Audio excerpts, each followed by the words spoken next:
एक ताकतवर नेता, एक प्राइवेट जेट, एक सुबह जो सामान्य होनी थी, लेकिन जो हुआ वो किसी ने सपने में भी नहीं सोचा था। महाराष्ट्र के डिप्टी सीएम अजीत पवार की मौत।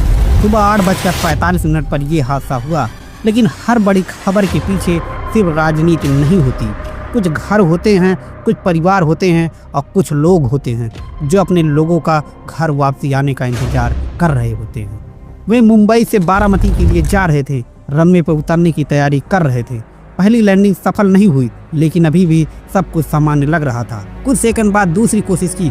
पायलट ने गो अराउंड किया, यानी विमान को दोबारा चक्कर लगाकर उतारना, और फिर अचानक बैलेंस बिगड़ गया और एक जोरदार धमाके के साथ आग की लपटें चीख चीख कर कुछ और ही बयां करने लगी। कुछ मिनटों में उनकी मौत की खबर लोगों तक फैल गई। लेकिन सोचिए, उस समय फोन किसके पास गया होगा, किस घर में दरवाजा खटखटाया गया होगा, किस माँ, किस पत्नी, किस बच्चे को ये बताया गया होगा कि वो वापस नहीं आएंगे। हम अक्सर हेडलाइन देखते हैं, plane crash, high profile death, लेकिन कोई यह नहीं देखता उस विमान में सिर्फ एक नाम नहीं था, वहाँ 5 जिंदगियां थीं, 5 कहानियां, 5 अधूरे सपने। डीजीसीए ने तत्काल जांच शुरू की। अधिकारियों ने बताया कि अब तक जो शुरुआती बिंदु सामने आए हैं उसमें पता चला कि विमान दूसरी बार लैंड कर रहा था।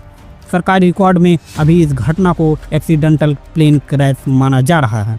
ब्लैक बॉक्स बरामद किए और तकनीकी जांच जारी है। लेकिन हर जांच रिपोर्ट से पहले एक लंबी रात होती है उन परिवारों के लिए जो जवाब नहीं, सिर्फ एक आवाज़ सुनना चाहते हैं कि आखिर ऐसा क्यों हुआ। लेकिन राजनीति में कोई भी बड़ी मौत सिर्फ मौत नहीं रहती।